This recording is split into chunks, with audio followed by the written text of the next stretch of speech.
अजित पवार यांच्या विमान अपघातापासून सुरू झालेल्या प्रश्नांची मालिका संपतच नाहीये. बारामतीतला विमान अपघात हा फक्त अपघात नसून घातपात होता का, की यामध्ये षडयंत्र होतं, अशा शंका राजकीय वर्तुळातून उपस्थित केल्या जात असतानाच आता आमदार रोहित पवार यांनी नवे गंभीर आरोप केलेत. ते म्हणजे खासदार सुनील तटकरे आणि प्रफुल्ल पटेल यांच्यावर. राष्ट्रवादी पक्ष ताब्यात घेण्याचा तटकरे आणि पटेल यांचा प्लॅन होता, असा गंभीर आरोप रोहित पवार यांनी केलाय. याशिवायही रोहित पवार यांनी आणखी धक्कादायक खुलासे केलेत. पाहूया. 28 जानेवारी 2026 ते हे पत्र लिहू सर, म्हणजे अजितदादांचा ऍक्सिडेंट 28 जानेवारीला जो झाला त्या दिवसापासून मी म्हणजे सुनेत्रा काकी या अध्यक्ष होऊपर्यंत मध्ये जर कुणी कुठला पत्रव्यवहार इलेक्शन कमिशनला केला असेल तो नल अँड व्हाईट ठरवला जावा. म्हणजे तो कुठलाही जो संवाद असेल, पत्रव्यवहार असेल, हा गृहीत धरू नये असं कुणी त्या ठिकाणी लिहिलेलं आहे तर सुनेत्रा काकींनी लिहिलेलं आहे. मग आम्ही आमच्या लोकांना कामाला लावलं, काही लोकांना विनंती केली, काही आपल्यासारख्या पत्रकारांशी आम्ही संपर्क साधला आणि मग काही माहिती आमच्याकडे आली. ती माहिती म्हणजे अजितदादांच्या ऍक्सिडेंट नंतर 18व्या दिवशी म्हणजे 16 फेब्रुवारी 2026 त्या दिवशी एक पत्र अजितदादांच्या पक्षाकडनं हे इलेक्शन कमिशनला देण्यात आलं. त्याच्यामध्ये सह्या कोणाकोणाच्या आहेत? प्रफुल्ल पटेल, सुनील तटकरे आणि ब्रिजमोहन श्रीवास्तव अशा 3 लोकांच्या सह्या आहेत. आणि त्या सह्या कशावर त्यांनी केलेल्या आहेत? एक तर त्यांनी खोटं सांगितलं की त्यांचे जे कॉन्स्टिट्यूशन आहे, एक प्रत्येक पक्षाचं कॉन्स्टिट्यूशन असतं, हे बदलण्यात आलेलं आहे. आणि त्याच्यामध्ये जे कार्याध्यक्ष असतील, नॅशनल वर्किंग प्रेसिडेंट, यांना पक्षाचे पूर्ण अधिकार त्या ठिकाणी दिले जातील. म्हणजे अजितदादांना जाऊन फक्त 18 दिवस झाले होते आणि 16 फेब्रुवारीला हे पत्र इलेक्शन कमिशनला सुनेत्रा काकींना न सांगता, पार्थला न सांगता, बाकी आमदारांना विश्वासात न घेता हे या 3 नेत्यांनी, खास करून प्रफुल्ल पटेल आणि सुनील तटकरेंनी ही ताकद त्या पक्षाची आणि पूर्ण अधिकार जे अजितदादांकडे होते ते पूर्ण अधिकार हे प्रफुल्ल पटेलांना या पत्राच्या माध्यमातून त्या ठिकाणी दिलं गेलं. जे सुनेत्रा काकींना कळलं असावं म्हणून त्या राष्ट्रीय अध्यक्ष झाल्यानंतर त्यांनी लगेचच्या लगेच तिथं त्या ठिकाणी पत्रव्यवहार केला. आता याच्यामध्ये आपण जर बघितलं तर अजितदादा हयात असताना, अजितदादा जिवंत असताना अजितदादांच्या घराबाहेर ब्लॅक मॅजिक केलं जातं. कदाचित नाशिकचाच जो भोंदू बाबा आहे त्या माध्यमातून दादांच्या घराबाहेर तिथं काळी जादू करण्याचा प्रयत्न, नाही तर पूजा करण्याचा प्रयत्न त्या ठिकाणी होतो. मग ती काळी जादू नाही तर तो जो काय पूजा आहे त्याच्या मागे करण्याचं कारण म्हणजे पक्षावर कंट्रोल यावा, असं काय होतं का?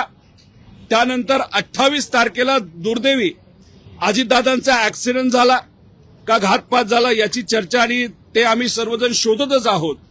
पण योगायोग बघा, दुसऱ्या दिवशी म्हणजे 2 दिवसात पियुष गोयल साहेबांचं स्टेटमेंट देतं. काय स्टेटमेंट देतं? की प्रफुल्ल पटेल हे अजितदादा पक्षाचे राष्ट्रीय अध्यक्ष झालेत. ठीक आहे, त्यानंतर ते बोलले की मी चुकून बोललो. पण क्रमवारी बघितलं तर कुठेतरी असं दिसतंय प्रफुल्ल पटेल, सुनील तटकरे आणि काही मोठे इतर पक्षाचे नेत्यांमध्ये कदाचित ह्या सगळ्या गोष्टी आधीच ठरल्या होत्या. आणि मग या आधीच सगळ्या गोष्टी ठरल्या होत्या, आधीच जर ठरलं होतं की पक्षाचा कंट्रोल घ्यायचा, तर मग जेव्हा अजितदादांची अंतविधी होत होती तेव्हा प्रफुल्ल पटेल आणि सुनील तटकरे तिथे आले. काय हेतू गुण तिथे आले होते? त्याच्या मागे 27 तारखेच्या बैठकीचा पण काय हेतू होता? का डिले केलं गेलं? हे कुठं ना कुठंतरी त्या ठिकाणी तपास केला गेला पाहिजे असं आमचं त्या ठिकाणी मत आहे. त्यामुळे हे सगळे डॉक्युमेंट सोशल मीडियाच्या माध्यमातून मी आपल्यापर्यंत आणेलच. पण हे कुठेतरी सिद्ध होतं की प्रफुल्ल पटेल आणि सुनील तटकरेंना पक्षाचा ताबा घ्यायचा होता कारण का अजितदादा हयातीत असताना जे फालतू खर्च होते, नरेश अरोरावरचा खर्च असेल, इतरही काही खर्च असतील, काही गोष्टी पार्टीमध्ये चुकीच्या पद्धतीने होत होत्या, काही लोकांचं कर्तृत्व नसताना सुद्धा त्यांना मोठी मोठी पदं पक्षामध्ये दिली होती आणि मग दादा कार्यकर्त्यांचं आमदारांचं ऐकत होते.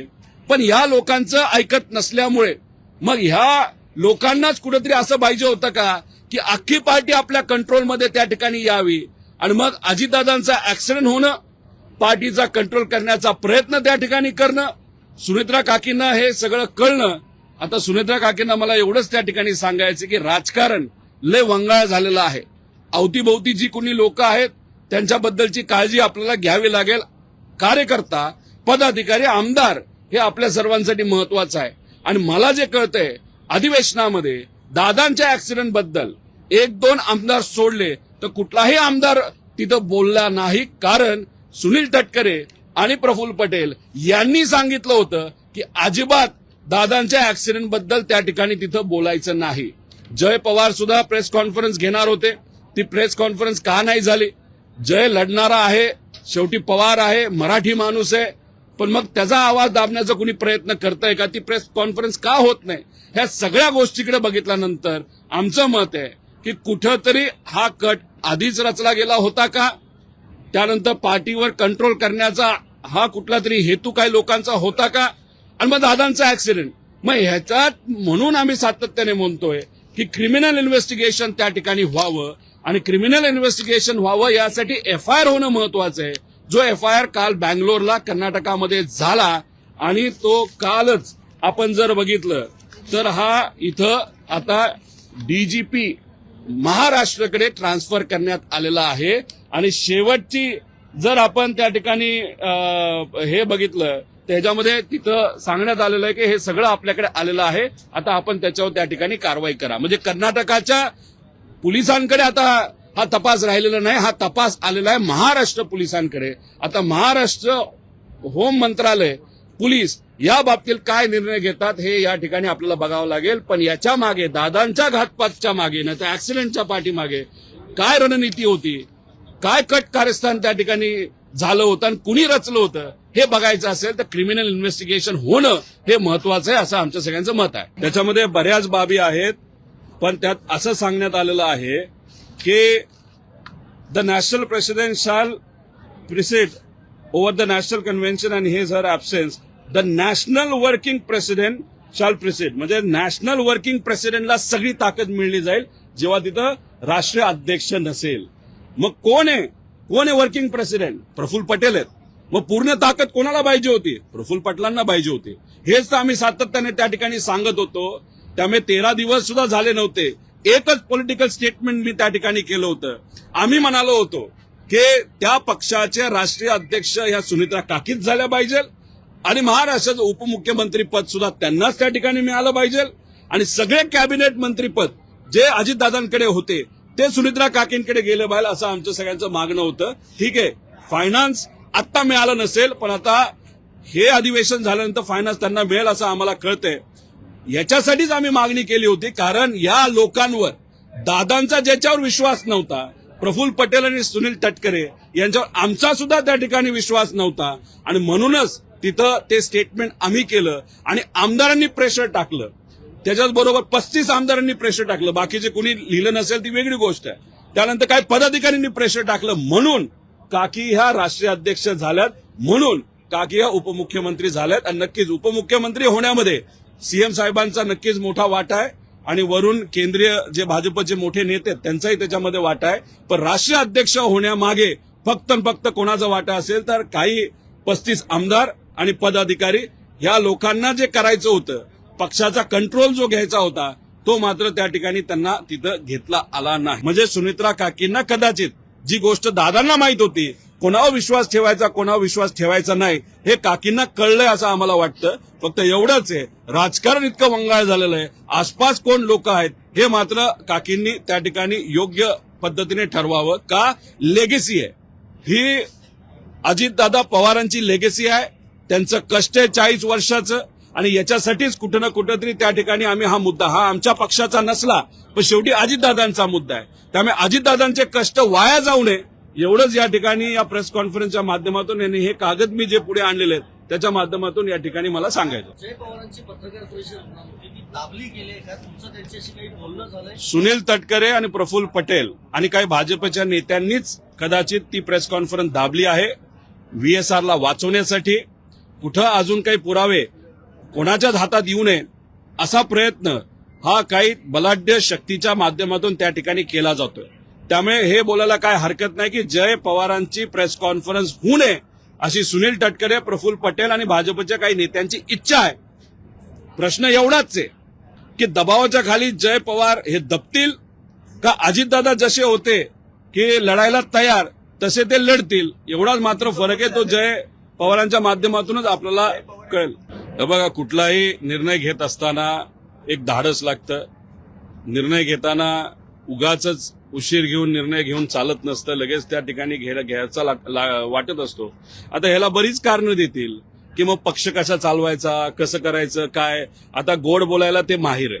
आता या बाबतीत सुमित्रा काकी काय करतात, त्यांचा तो पक्ष आहे. फक्त ह्या गोष्टी त्यांच्यासमोर याव्यात, त्यांच्यापर्यंत ही माहिती यावी, कदाचित आली सुद्धा असेल, कार्यकर्त्यांना ह्या गोष्टी कळाव्यात. आणि अजितदादांच्या ऍक्सिडेंट मागे हे कटकारस्थान म्हणजे 28ला ऍक्सिडेंट झालेला 2 दिवसात भाजपचा मोठा नेता म्हणतो प्रफुल्ल पटेल झाले अध्यक्ष, म्हणजे राष्ट्रीय अध्यक्ष, आणि मग नंतर हे कागदपत्र, म्हणजे कुठं ना कुठं तरी पक्ष अजितदादांच्या ऍक्सिडेंट नंतर ताब्यात घेण्याचा प्रयत्न केला का अजितदादांच्या आधीच कट कारस्थान त्या ठिकाणी प्लॅन केलं गेलं आणि त्याचाच भाग म्हणजे अजितदादांचा ऍक्सिडेंट होता. असे बरेच काही प्रश्न आहेत. जोपर्यंत इन्व्हेस्टिगेशन योग्य पद्धतीने होत नाही तोपर्यंत आपल्याला काहीच कळणार नाही. सर्वात जास्त तटकरेंवरती सुई अटकली संशयाची. त्यानंतर तो पायलट जो जिवंत आहे त्याला अमेरिकेत हलवण्यात आलं असे सूत्रांकडून माहिती. विषय एवढाच आहे की कोणाकडे सुई जाती हे इन्व्हेस्टिगेशन केल्यानंतरच आपल्याला कळेल. जर इन्व्हेस्टिगेशन नाही तर तपासच होणार नसेल तर आपल्याला कुठं काय कळणार आहे. आता ती सुई तटकरेंकडे जाती, प्रफुल्ल पटेलकडे जाती, पायलटकडे जाते, व्हीके सिंगकडे जाते, डीजीसीएच्या कुठल्या अधिकाऱ्याकडे जाते, कधी माझ्याकडे येते, कधी खालून फार मुख्यमंत्र्यांपर्यंत पास वरपर्यंत जाते. हे आज आपल्याला बोलता येणार नाही. विषय एवढाच आहे, इन्व्हेस्टिगेशन प्रॉपरली त्या ठिकाणी होणं अतिशय महत्वाचं आहे. एवढंच माझं त्या ठिकाणी म्हणणं आहे. आणि कोणाला कुठेही हलवता येत नसतं. तो रोहित सिंग नावाचा जो कोणी मालक होता त्याला आता एक टप्प्याटप्प्याने त्याचे जे काही विमान आहेत ती विमानं मात्र अमेरिकेला हलवण्यासाठी सुरुवात केली. ते डॉक्युमेंटेशन सुरू केलेलं आहे.